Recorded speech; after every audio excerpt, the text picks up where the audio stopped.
Prieš pat 6 sezono atidarymą mes atlikome tokį smagų eksperimentą.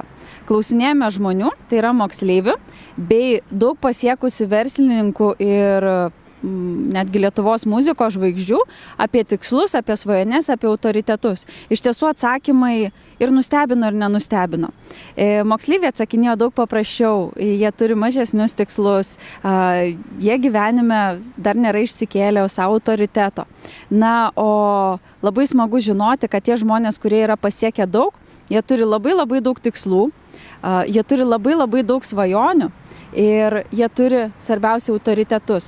Ir jie puikiai supranta, kad jeigu mokyklose moksleiviai būtų mokomi, kaip planuoti savo laiką, kaip labiau pasitikėti savimi, kaip atsirinkti tam tikras žinias ir kaip teisingai mokytis, tai Lietuvoje gyventi būtų daug paprasčiau.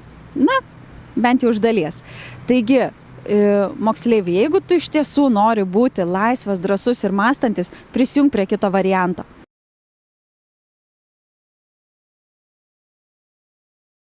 Apie kitą variantą aš sužinojau iš draugų ir pirmiausia sudalyvavau kito varianto stovykloje, kurioje pažinau kitą variantą ir nusprendžiau jame mokytis.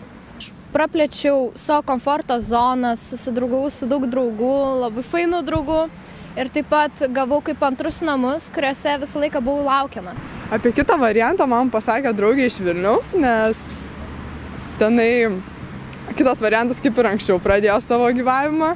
Ir jinai tiesiog pasiūlė apie šią organizaciją, kadangi daug jaunimo joje renkasi ir tiesiog pasirodė labai įdomus pasiūlymas. Nes niekad nebuvau girdėjus apie šią organizaciją ir pagalvojau, gal man padės gyvenime ką nors. Tai kitam variante atradau labai daug draugų, nes visi čia žmonės tokie šilti, draugiški. Sužinojau, kaip pasiekti savo tikslus. Tiesiog, kad galbūt anksčiau galvojau, kad tiesiog labai norėti reikia ir kažkaip tai įvyks automatiškai, bet sužinojau, kad reikia tiesiog ne tik norėti, bet ir veikti pradėti.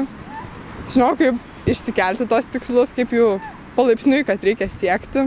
Manau, jaunam žmogui tikrai verta būtų prisijungti, nes čia atrandi tiek pats save atrandi, tiek sužinai kažką naujo iš kitų žmonių.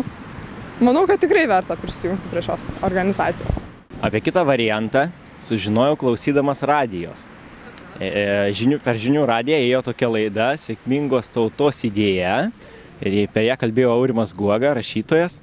Ir buvo pasikvietęs pirmąją kito variantų mokinę Ivetą. Ir jinai tenais pasakojo apie savo patirtį, kaip jai sekėsi kitam variante. Ir sužinojau, kad tokia organizacija yra. Užsiregistravau internetinėme puslapyje ir po pusmečio gavau kvietimą prisijungti prie naujos grupės. Manau, daugiau pasitikiu savimi, susipažinau su daug įdomių žmonių, su kuriais bendrauju ir iki šios dienos. Rekomenduočiau prisijungti arba bent pabandyti nors vieną kartą ateiti ir suprasti, kad tai tikrai yra naudinga ir verta rinktis kitą variantą.